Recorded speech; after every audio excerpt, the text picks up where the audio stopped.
Halo teman-teman, kembali ke channel YouTubeku Pratama Megantoro. Di video kali ini aku akan main ke salah satu pembudidaya yang aku kenal.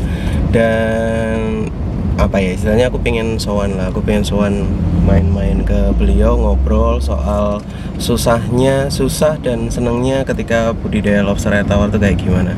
Jadi paling enggak teman-teman punya insight ketika budidaya lobster air tawar itu susah dan gampangnya itu kayak gimana. Ini aku lagi sama Mas Adi.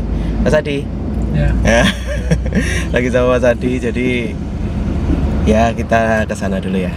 Oke, stay tune aja. Yuk.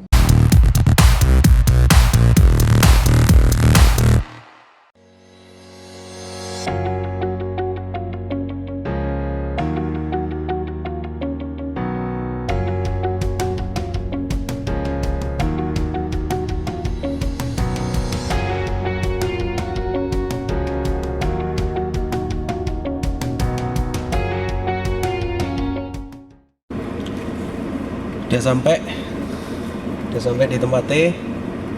Coba ditelepon dulu lah. Diangkat nggak ya?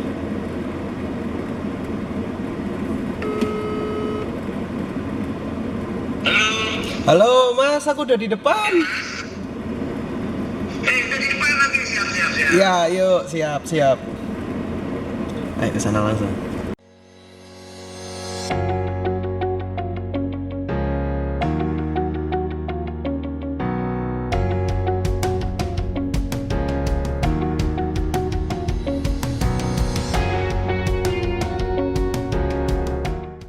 Oh, ini aku lagi sama Mas Suhaimi. Jadi beliau juga sama-sama pembudidaya lobster air tawar.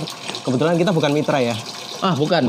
Ya, tapi sama-sama kita kenal lewat YouTube. Iya, betul. Jadi aku masih inget banget Mas Suhaimi waktu itu sempat komen di videoku yang dulu banget yang soal aku Yang pertama? Ya, video pertama yang apa namanya? Teaser atau apa itu yang ya, kompetisi PT Pratama, ya. Kompetisi waktu aku ikut kompetisi budidaya lobster.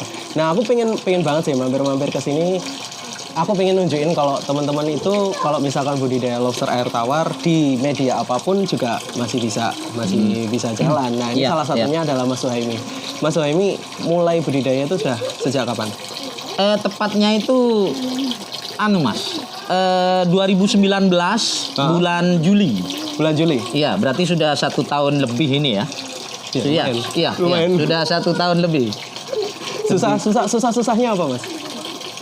Ya di awal-awal biasa lah Mas, itu klise aja itu. Semua peternak pasti merasakan lah ya. Mungkin karena persiapan medianya kurang memahami ya kan. Itulah yang nyebabin baru beli mati, gagal molting itu kan sudah biasa. Setiap peternak mengalami itu kan. Gitu. Tapi begitu kita pelan-pelan apa sih ini permasalahannya kan. Begitu satu sukses molting ya nanti lainnya ternyata maunya begini nih lobster nih ya kan. Udah ketemu selanya katanya Mas. Yus jalan lah pelan-pelan. Berarti dari 2019 sampai sekarang wis berapa tahun? Berarti 1 tahun lebih ya? Sedikit Mas. Sudah dari awal berapa lobsternya?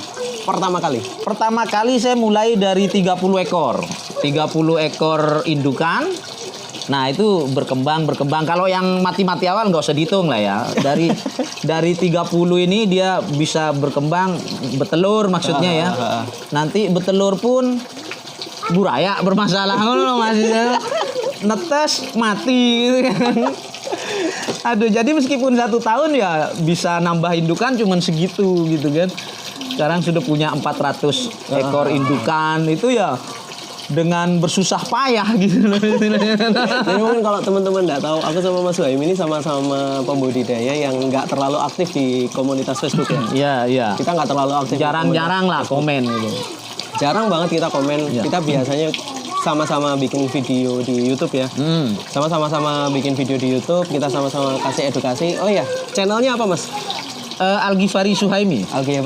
Nanti aku taruh di kolom deskripsi. Nanti kalau teman-teman mau mengunjungi, teman-teman bisa kunjungi langsung channel YouTube-nya. Di situ banyak, hampir setiap hari ya posting. Saya posting itu bukan hampir tiap hari, tapi tiap hari, bahkan lagi semangatnya saya sehari bisa 3 kali loh. Sehari 3 video. Sehari saya bisa 3 video. Cuman sekarang kan kesibukan saya nambah nih. Saya lagi nulis buku sekarang. Buku tentang lobster air tawar nih. Oh ya. iya. Jadi kesibukan nambah ya. Sekarang saya at least sehari 1 gitu kan. Sehari 1. Kemarin prei nih karena nguras ini kan ada borongan gitu, jadi lagi libur kemarin kan. Aku aja masih Mas, kalau misalkan mau bikin konten gitu, kadang karena kan aku kan kerja juga ya. Jadi aku jadwal di akhir-akhir bulan kayak gini, minggu-minggu akhir gini, aku bikin konten. Tapi itu untuk 1 bulan ke depan. Jadi aku cuman sempet itu bikin paling nggak 1 bulan 10 video. 10 video. Jadi aku Ya taruhlah 3 hari sekali itulah. Ya, kan? 3 hari. Masih 3 hari lumayan lah, masih oke lah, masih nggak masalah. Tapi gila waktunya itu Mas untuk ngedit video ya lumayan susah ya. Ya kalau saya kan editan nggak seberapa ribet lah Mas. Video saya asal saya ambil shoot, selesai paling kasih opening lah apa kan. Udah gitu aja saya upload gitu ya. Tapi selama ini kira-kira yang jadi pendapatnya orang-orang atau misalkan kayak yang jadi mindsetnya orang-orang itu kalau budidaya lobster itu susah Mas. Terus kita harus mempertahankan yang soal air, pH dan lain sebagainya. Meskipun kita berdua juga sama-sama sharing di YouTube ya. Itu sebenarnya kayak gimana sih? Kalau menurut Mas Suhaimi? Kita sambil ngerokok ya. Oh iya, ngerokokan. Iya, sambil rokokan. Ini kalau orang tua aku lihat, aku rokokan. Habis. Loh, masa nggak boleh? Nggak boleh. Sampai sudah punya istri nih. Iya. Udah punya perusahaan ini juga masih. Iya. Sebenarnya begini ya Mas, namanya kita pelihara apa saja itu pasti ada tingkat kesulitan di awal, itu suatu hal yang wajar lah gitu. Sama halnya dulu saya waktu ayam petelur gitu ya, ayam petelur iya, dulu Jawa sama ayam petelur tuh riskan Mas, riskan banget, banyak penyakitnya gitu. Tapi kalau kita pelajari dengan pelan-pelan, dicari permasalahannya apa, kalau kita udah ngerti nanti ya jalan sih gitu loh. Maksudnya kita itu kan tiap hari ada di kolam misalnya ya, kita perhatikan nanti akan ketemu sendiri deh gitu. Mungkin ini nggak ada di pelajaran buku kali ya. Cuman semua istilahnya kita ngadepin kolam tiap hari itu lama-lama kita tahu maunya lobster ini seperti apa sih gitu loh. Kasarnya itu seperti itu Mas.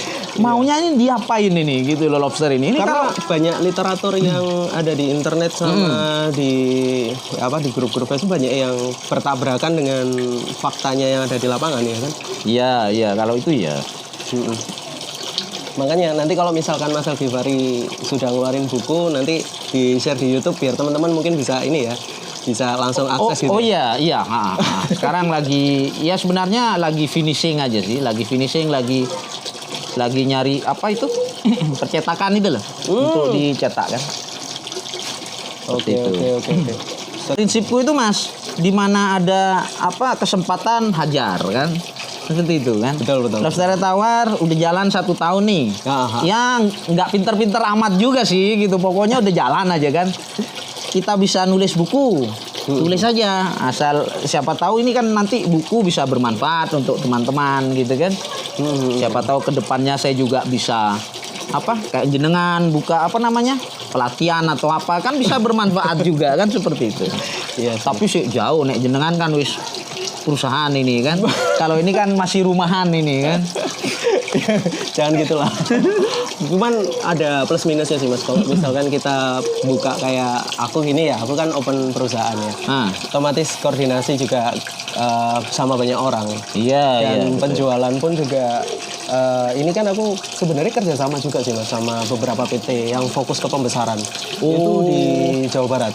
Jadi ada di Jawa Barat dan berarti jenengan tuh ngumpulin bibit kirim ke sana gitu? Iya, cetak bibit. Jadi sebenarnya aku sudah ada juga cetak bibit terus kemudian kirim ke sana. Nah, kendala yang di momen-momen Covid ini ya, kalau aku ya karena aku udah seskala PT ini yang kerasa aku. Jadi kayak goyah banget. Kemarin itu kan kerjasamanya bibit dia kirim untuk dia pembesaran, kemudian dia ekspor produk. itu di Cina sama Korea Selatan. Nah, ketika COVID kayak gini, regulasi G2G-nya itu mereka dipersulit. Ya wajar sih ya, ibaratnya kayak mereka akan mempertahankan komoditas lokalnya dulu, supaya mereka tumbuh, baru dia akan menerima impor dari negara lain. Betul. Nah, karena ada problem itu, jadi aku kerjasama sama PT itu agak tersendat. Tapi kalau kemungkinan kalau lokal masih jalan ya, kalau untuk lokal. Kalau lokal masih jalan. Nah, ini aku berusaha untuk mencari para tengkulak-tengkulak lokal yang mau skala pembesaran untuk dijual di lokal itu aku masih berproses sih. Kalau Mas Waimi kan sendiri, budidaya sendiri untuk Kalau aku kan ada beberapa partner. Nah, itu yang yang jadi kendala sih itu kalau aku ya. Tapi aku yakin kalau punya Mas Waimi dalam hitungan 1 tahun itu termasuk cepat loh, Mas. Ya alhamdulillah, Mas. Ya alhamdulillah. Termasuk cepat. Ya karena memang saya pengangguran sih, Mas. Wah, gitu, Mas. Loh. Yo nyatanya ya, saya itu pengangguran, nggak ada kerjaan. Yo hari-hari saya di kolam gitu loh. Tiap hari itu mantengin lobster aja gitu kan. Mukanya udah kayak muka lobster ya. Jadi gitulah istilahnya belajar lobster 1 tahun ya alhamdulillah kemajuan ya saya rasakan juga sih gitu. Makanya insya Allah dalam setahun ke depan ya insya Allah semoga lebih berkembang lagi, itu harapan saya sih gitu kan. Karena aku yakin sih lobster ini peluangnya masih gede banget. Cuman iya itu yang mau saya tanyakan gini loh Mas, jenengan kan perusahaan nih ya, perusahaan itu kan lebih luas pasti jangkauannya. Piye ini istilahnya masa depannya ini loh Mas, untuk lobster ya?